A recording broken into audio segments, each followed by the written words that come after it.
የእግዚአብሔር መንግስት በአንድም በሌላ መንገድ እየሰፋች ነው።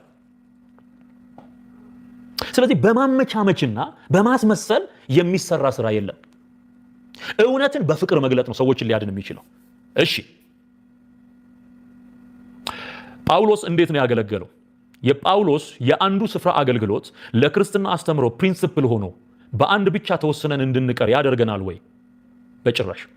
ባይብሊካል የሆነውን ቪው ላሳያቸው። የምንነጋገረው እንደ እግዚአብሔር ቃል ስለሆነ ሌትስ ቶክ አባውት ዘ ባይብል። መጽሐፍ ቅዱስ ጳውሎስ እንዴት እንዳገለገለ ከሚናገርበት ክፍል አንዱ ለምሳሌ የሐዋርያት ሥራን ማንሳት እንችላለን። የሐዋርያት ሥራ ላይ ስለ አርጤምስ ሲናገር በከተማው ውስጥ የነበረውን የአርጤምስን ቤተ ጣዖት ድብልቅልቁን አውጥቶ ወንጌል ሰብኮ እንድትናቅ፣ ያቺ ጣዖት እንድትናቅ፣ በዛም ጣዖት የሚሰራው መንፈስ ከሰዎች ህይወት እንዲሰደድ በኃይል እግዚአብሔር በሰጠው ጸጋ መሰረት ጳውሎስ ወንጌልን ሰብኳል በኤፌሶን።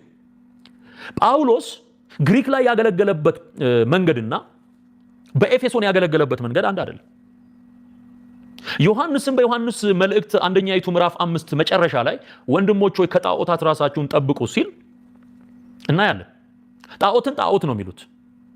የሐዋርያት ሥራ ምዕራፍ 14 ላይ ያለው ታሪክ የዲያና የሄርሜን ቤተ ጣዖት የነበረበት ስፍራ ላይ ወጣቱን ሰው ከፈወሱት በኋላ ሰዎች ይህንን የማይረባ የማይጠቅም ነገር ትተው ነው የሚለው ቃል በቃል ወደ እግዚአብሔር ዘወር ትሉ ዘንድ ወንጌልን እንሰብካለን አሉ። ምን እያሉ? የማይረባ የማይጠቅም፣ የማይረባ የማይጠቅም። ይህን ደግሞ እስቲ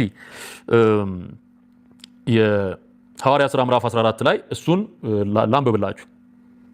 እሺ ያው ሊሰውላቸው መጡ። የዲያና የሄርሜን ቤተ ጣዖት ካህናት በሬ እየጎተቱ የአበባ ጉንጉን ይዘው ሊሰውላቸው ሲመጡ የሐዋርያት ሥራ ምዕራፍ 14 ቁጥር 14 ላይ ሐዋርያት በርናባስና ጳውሎስ ግን ይህን በሰሙ ጊዜ ልብሳቸውን ቀደው ወደ ሕዝቡ መካከል እየጮሁ ሮጡ።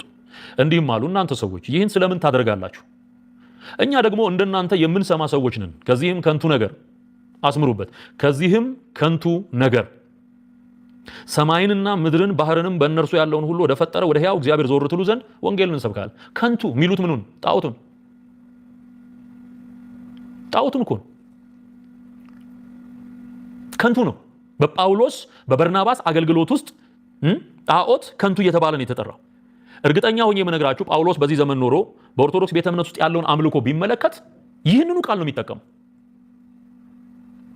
ይህንኑ ነው የሚናገረው። ስለዚህ ጳውሎስ ያገለገለው እንዲህ ባለ መንገድ ነው። እንቀጥል። ሌላ ደግሞ ምዕራፍ የሐዋርያት ሥራ ምዕራፍ 17 እሱ የጠቀሰው የምታመልኩትን እየተመለከትኩ ሳልፍ ለማይታወቅ አምላክ የሚል ጽሕፈት ያለበትን መሰዊያ ደግሞ አግኝቻለሁና እንግዲህ ሳታውቁ የምታመልኩትን እኔ እነግራችኋለሁ። ዓለሙንና በእርሱ ያለውን ሁሉ የፈጠረ አምላክ እርሱ የሰማይና የምድር ጌታ ነውና እጅ በሰራው መቅደስ አይኖርም። ጳውሎስ እዚህ ጋር እየተናገረ ያለው ዘኔም በትምህርቱ መካከል የተጠቀመው ቃል ተንተርሶ የሚለው ጉዳዩን ተንተርሶ ወንጌልን ማስተማር ይቻላል በሚለው ቃል ውስጥ እየተናገረ ያለው እኮ አሁን በኢትዮጵያ ኦርቶዶክስ መሰረት ፍቺ መሰረት መቅደስ ብላ የምትጠራው ታቦት ብላ የምትጠራው ነገር በሙሉ ከንቱ ሆኗል እኮ እዚህ ቃል ላይ እዚሁ ጳውሎስ የጠቀሰው ቃል ላይ ሩቅ መሄድ አያስፈልግም። ምንድን ነው የሚለው? ዓለሙንና በእርሱ ያለውን ሁሉ የፈጠረ አምላክ እርሱ የሰማይና የምድር ጌታ ነውና እጅ በሰራው መቅደስ አይኖርም። ስለዚህ ኦርቶዶክስ በሰራችው መቅደስ ውስጥ አይደለም ዘንድሮ ጌታ የሚኖረው የሚል ፍቺ ነው ያለው። ፕራክቲካል ወደ ሆነው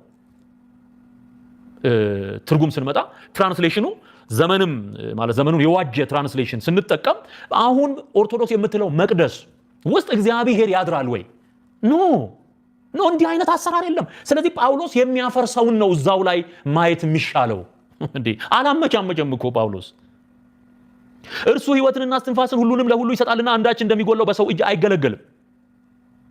በቃ ምናልባትም እየመረመሩ ያገኙት እንደሆነ እግዚአብሔርን ይፈልጉ ዘንድ በምድር ሁሉ ላይ እንዲኖሩ የሰውን ወገኖች ሁሉ ከአንድ ፈጠረ። የተወሰኑትንም ዘመኖችና ለሚኖሩበት ስፍራ ዳርቻ መደበላቸው። ቢሆንም ከእያንዳንዳችን የራቀ አይደለም።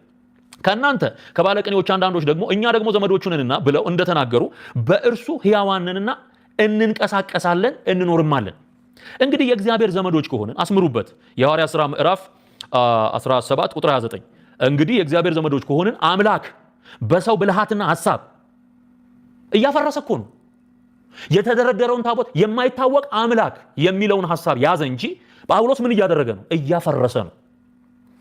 አምላክ በሰው ብልሃትና ሐሳብ የተቀረጸውን ወርቅ ወይም ብር ወይም ድንጋይ እንዲመስል እናስብ ዘንድ አይገባንም። ስለዚህ ስዕል ተብሎ ሥላሴ ተብሎ 3 ሽማግሌዎች የተቀመጡበት ስዕል በጳውሎስ ትምህርት መሰረት ፉርሽ ነው። ለምን? አምላክ በሰው ብልሃት የተሳለ ስዕል የተቀረጸ ቅርጽ አይመስልም። ስለዚህ ጳውሎስ ምንም አይነት ነገር ይናገር እያፈረሰ ነው የሚናገረው። ለዚህ ነው መጀመሪያ ስነሳ የሰውንም ሐሳብ በእግዚአብሔር ዕውቀት ላይ የሚነሳውን ከፍ ያለውን ነገር ሁሉ እናፈርሳለን። በቃ መፍረስ አለበት። ታቦት የሚባል ነገር የለም። በቃ በአዲስ ኪዳን ጴንጤን የማውቀው ራሱ ታቦት መሆኑን ያመነ እኔ የማውቀው ታቦቴ ብሎ አይጠራም። በቃ ከዳነ በኋላ በተለይ ታቦቴ የምትል ቃል ካፉ ያወጣ። ታቦቴን አለካብኝም፣ በምንም ተአምር አልስማማም። አድርሱልኝ